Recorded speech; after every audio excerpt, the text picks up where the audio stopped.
When this event hit the headlines, I was around 5 to 6 years old. Although I didn't really grasp what it was, I could tell from my parents' faces that it wasn't a good thing. All the beef burgers in the freezer were thrown in the bin, and we were only allowed to eat fillet of fish whenever we went to McDonald's. Subconsciously, this must have influenced my becoming a vegetarian in my early teens. Nowadays, there are hundreds of veggie-friendly options. Tofu. But back in 2001 and 2002, it was a little bit more difficult. Well, that's enough talking about my dietary choices. Let's get started with the video. Piles of bodies are burning in fields all throughout the British countryside. It is the 1990s, and this hellish scene is scarring the British pride in their farming products. The mass culling is understandably no one's first choice, but it seems the only way to stamp out an animal-borne disease that has made the leap to humans. The cattle farming industry makes up roughly 38% of the UK's entire agricultural product, and the last thing the country needs is piles of dead, unsellable cows. The disease is always fatal, with a prognosis of roughly 13 months after onset of symptoms. It is officially known as bovine spongiform encephalopathy, which, if consumed infected meat, can cause variant Creutzfeldt Jakob disease, more casually known as mad cow disease.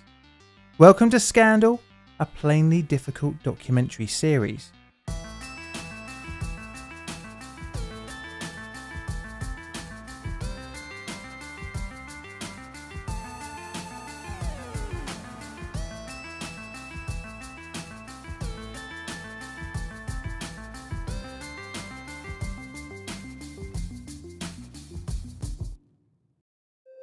Background. It is the 1940s, and the United Kingdom, as well as the rest of the world, is collecting itself after nearly 6 years of devastation. War has bludgeoned the UK economy. Industry has been stripped of resources and manpower, and a victorious, yet now poor nation seeks some way to move forward. The country is in debt, and has been operating under rationing for many of the essentials for the average British person's diet: sugar, meat, fats and cheese. At the start of the war, Britain was importing half of its meat, 80% of its fruit and 70% of its cereals and fats from abroad. As such, this became the wake-up call for the UK to become more food independent, as well as build thriving rural communities and economies. Successive governments fostered this economic development. The growth continued in the 1970s, with the UK joining the EEC. Now there was an even bigger reason to farm more: tariff-free trading. The UK by the 1980s had achieved over 100% domestic milk demand and 97% meat demand. Quite a turnaround of importing 50% some 40 years before. This market was worth £5 billion to the UK economy. But how was this turnaround achieved? Well, glad you asked, as this would prove to be a vital cog in the wheel of disaster.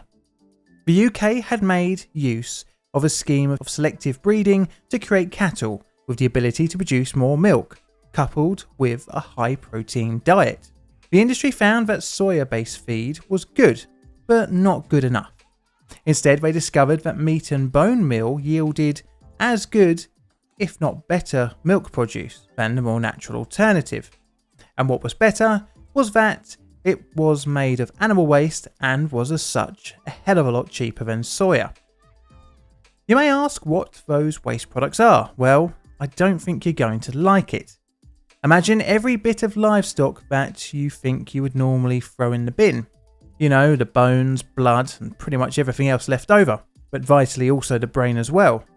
It was all mashed together to make feed. Much of the livestock products used were from cows.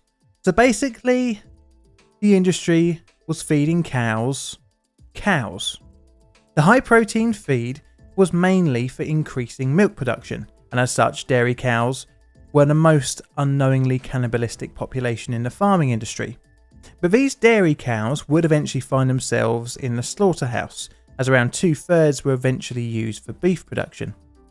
For cattle to enter the human food chain, they had to be killed in a licensed slaughterhouse in the UK. But the numbers in the country had dwindled to around 1,000 registered premises by the 1980s.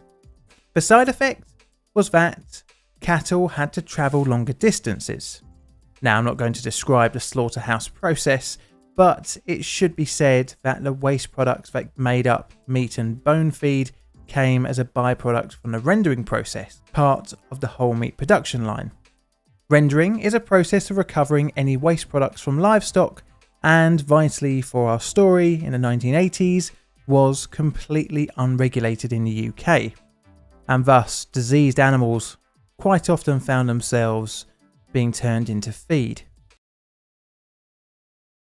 1983, an unknown illness. It is October 1983. Veterinarian Mr. Ray Williams is attending a cow that has been exhibiting some strange behaviour. He is at Coleman Farm in Wiltshire, and over the next year Williams would see at least 5 more cows exhibiting very similar symptoms. The animals are showing signs of distress, shaking, poor coordination and trembling of the head. The cows, although showing normal hunger, were also losing weight. The animals were destroyed and thus no autopsy was made, but these few victims would prove to be just the start of a mysterious condition. In January 1985, Mr. Williams discovered another cow from the same farm but a different unit, exhibiting the same strange symptoms. Not wanting to miss out on finding out what the cause was, he sent this cow, which would now be named Cow 36, to a veterinary school in Langford. The animal was slaughtered and given a partial post-mortem. In the report, the cow was stated to have progressive nervous signs, hyperemesia, tremors, mania, and hind leg ataxia. But whilst Williams was dealing with this strange illness, little did he know that another farm called Pitcham, over 100 miles away in Sussex, had an animal showing the very same strange symptoms. Cow 133, as it was officially known, was observed in December 1984 to have lost all of its coordination and was experiencing severe shaking. 6 weeks later it died, much to the confusion of local veterinarian Mr. David B. B, like Williams, at the same time would see several more cows showing the same symptoms, almost like it was spreading amongst the farm's population. B coined the new illness Stent Farm Syndrome after the owner of the farm, Peter Stent, and sent a number of tissue samples to the Central Veterinary Laboratory. The first officially diagnosed case of BSE was from cow number 142. Pathologist Carol Richardson examined the cow and saw similarities with the samples that B had sent in previously. She diagnosed the illness as a bovine scrapie, which was confirmed by the consultant pathology unit. As a side note, scrapie is a known condition, even known as early as 1732. It is fatal and is a degenerative disease affecting the nervous systems of sheep and goats, but it is not known to be transmissible to humans, and as such, infected meat can be consumed. The name comes from the behaviour of the infected individual scraping their bodies against rocks. Cow 142's autopsy results will be reviewed a number of times. One such was in June 1987, when it was confirmed the illness was a form of transmissible spongiform encephalopathy, or the less of a mouthful BSE. A couple of months later, the UK government would accept the new disease, but although the cause of the strange symptoms was discovered, an unknown number of cattle had been infected. Although the early signs were there from 1983, it is now thought to have occurred in cows as early as the 1970s. It's very likely it was spread through the meat and bone meal that was fed to cattle, and in the late 1980s, the numbers of infected animals would soar, as more and more unknowingly infected cattle were slaughtered and rendered. However, when the causal link was suggested, in 1988, meat bone meal was banned for feeding to cattle. But by now, hundreds of thousands of cattle were potentially infected with mad cow disease. The British Ministry of Agriculture accepted that it had a new disease, but it was very slow to act, only banning offal for human consumption in 1989, which was suggested by the Southwood Report. The Thatcher government, sorry I said that wrong didn't I, the Thatcher government, were adamant that British beef was safe among the concerns over BSE, saying the illness couldn't jump species. But experiments at Oxford University had already shown the disease could infect other species, when in 1988 mice were infected with BSE via brain-to-brain injection. The Southwood Report also advised that the government should slaughter and dispose of any cow that was suspected to have transmitted the disease. The government complied but only offered a 50% compensation to farmers, which seemed like a bit of a half-assed measure, especially when BSE can take several years to manifest any symptoms after infection. The lack of financial incentive led to many turning a blind eye to potentially infected animals, with some farmers later being accused of selling cattle off the books. However, this was too little too late, as the USA in 1989 banned British beef from its shores. The government by 1990 was assuring the British public and the wider world market that British beef was safe to eat. The Conservative government said there was no evidence of catching the disease through the consumption of meat. Well, until there was. Hello, John here. Have you ever wondered who made the racket in the background to this video, or the other Scandal episodes? Or even the outro songs on pretty much every recent Plain Difficult episode? Well, wonder no more, as it was made by me, John. And you can now listen to the songs in full on my new YouTube channel made by John, stream them on Spotify, or even if you fancy, buy them to keep forever on Beatport and iTunes. I enjoy making my personal mix of acid house, breakbeat and ambient, and I hope you'll enjoy listening to it as much as I did making it. Max the cat and the jump to humans. Enter Siamese cat, Max. The feline had for most of its life been given a diet of British beef. Not so strange. However, what made Max unique was that he began exhibiting symptoms congruent with a feline form of BSE. Max was confused, losing weight, had trouble keeping balance, and the signature of the illness, uncontrolled quivering. The cat became the first known case outside of a laboratory of BSE jumping species. Scientists knew it was possible. In the same year, they had shown mice could develop the condition through eating infected food. BSE had now officially jumped species. Max and a number of other cats, including a tiger, became infected, showing the risk of transmitting the disease through consumption of infected meat. Despite the ever-growing storm clouds of thousands of cows developing BSE, a 100% compensation scheme to farmers, and tons of meat being destroyed, the UK government doubled down with the line that British beef was still safe. The Agriculture Minister, John Gummer, today enrolled his daughter Cordelia in his campaign to persuade people that eating beef is safe. It was a little hot for her. But later he munched it himself to prove to the world that he at least is confident there's nothing to worry about. Secretary of State for the Environment, John Gummer, appeared on TV, virtually forcing his daughter to eat a beef burger. Nothing like dragging your children into politics at a young age. And guess what happened to him? He eventually got made a member of the House of Lords. Anyways, no matter how much head in the sand stances the government made, by 1992 an estimated 100,000 cattle had become infected with BSE. This amounted to roughly 3 in every 1,000 cows having the potential to be infected. Between 1992 and 1993, some 4.4 million cattle had been slaughtered and disposed of, mainly by burning the corpses in the fields of the British countryside. This proved to be financially decimating for the British farming sector, and as such the government continued to claim the safety of British beef, with the chief medical officer reaffirming the safe to eat party line. Even though the numbers of the infected reached the peak of the outbreak, the human tragedy was yet to unfold. In late 1994, a few people in Britain were showing symptoms of a rare illness, Creutzfeldt Jakob disease. So rare is CIJ that between 50 and 60 people get the disease per year in the UK. Well, what's so strange, you might think? Rare illnesses exist. What is odd is that traditionally the condition rarely affects anyone under the age of 55, and the new victims were nearly 30 years younger. During the late 1980s and early 1990s, there were at least 4 cases of farm workers all over the age of 55 being taken ill with CJD, which proved to be a very strange coincidence. It was kind of looking like there was a vocational link to cattle and CJD.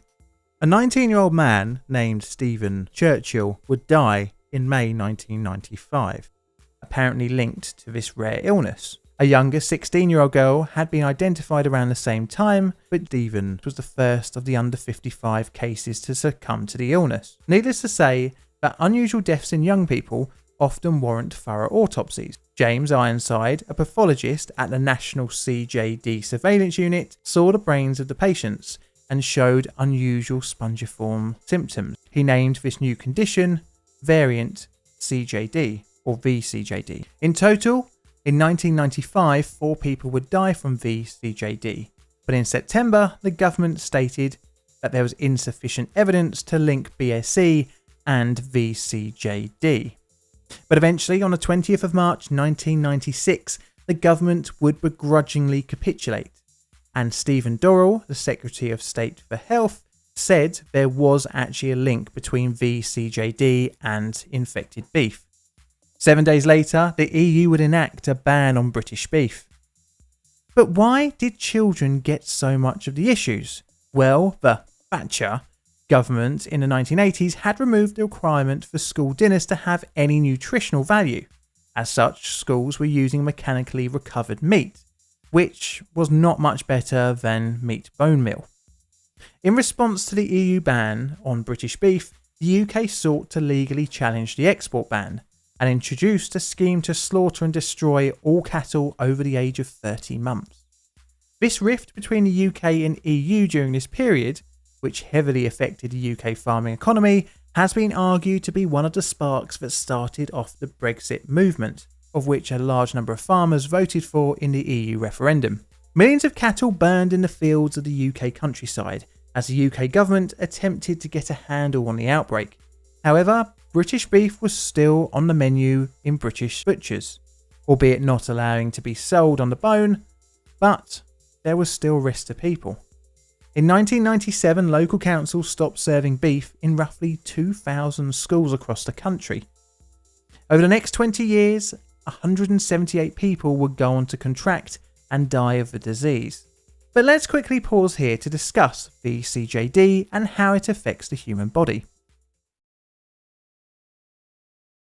vCJD.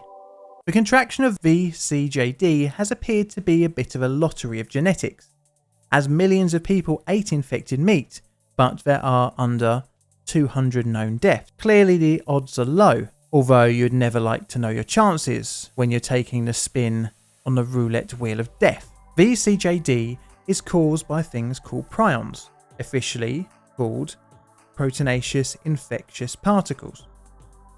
They are misfolded proteins that have the ability to transmit their misfolded shape onto normal variants of the same protein. In an uninfected person, prions begin as a string of amino acids that then fold themselves into 3-dimensional shapes. Sometimes during protein folding, issues can happen and the prion protein can't be used by the body. These are usually recycled, but can cause issues if large enough quantities build up. After eating infected meat, the malicious prions infect healthy brain proteins in the body. They then build up on the brain and cause more misfolded prions. In doing so, this kills off brain cells. Naturally, the dying of brain cells creates reduced cognitive and physical functions. What is scary is that these dangerous prions can survive in the nerve tissue, such as brain or spinal cord, for a long time after death, which if eaten, spreads the disease. Potentially, vCJD can lie dormant in your body for many years. As such, some countries have bans on British citizens donating blood if they live during the crisis. But was there any accountability for the continued sale and denial of infected meat? The inquiry. At the height of the disaster, an inquiry was announced in December 1997. The new Labour government, under the premiership of Tony Blair, had been in power since May the same year. In its executive summary, published in October by Nick Brown, the Secretary for Agriculture at the time, stated, "The public was repeatedly reassured that it was safe to eat beef. Some statements failed to explain that the views expressed were subject to proper observance of the precautionary measures which had been introduced to protect human health against the possibility that VSE might be transmissible. These statements conveyed the messages not merely that beef was safe, but that BSE was not transmissible." The inquiry also slated the government for its lack of consideration for the amount of infected material needed to be eradicated from the meat. More serious was a failure to give rigorous consideration to the amount of infected material that was proving capable of transmitting the disease.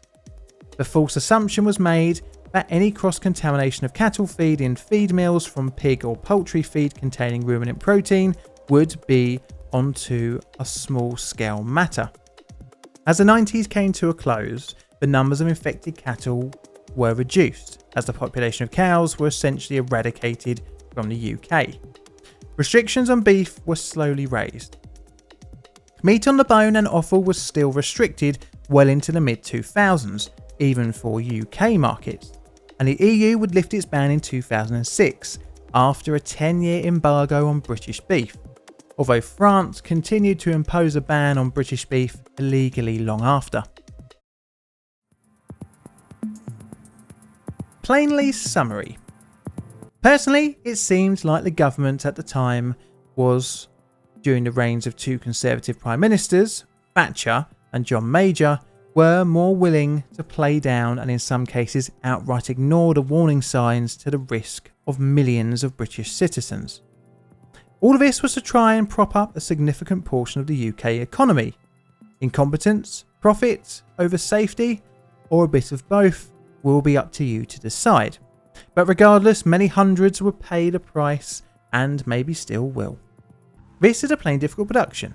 All videos on the channel are Creative Commons Attribution Share Alike licensed. Plain Difficult videos are produced by me, John, in a currently nice corner of southern London, UK. Help the channel grow by liking, commenting and subscribing. I'd like to thank my patrons and YouTube members for your support. And also, if you enjoyed any of the music in this video, you can listen to it on my second channel, Made by John, stream it on Spotify, or even if you feel like, buy it on iTunes. As such, all of the links are in the description below. And all that's left to say is, Mr. Music, play us out please.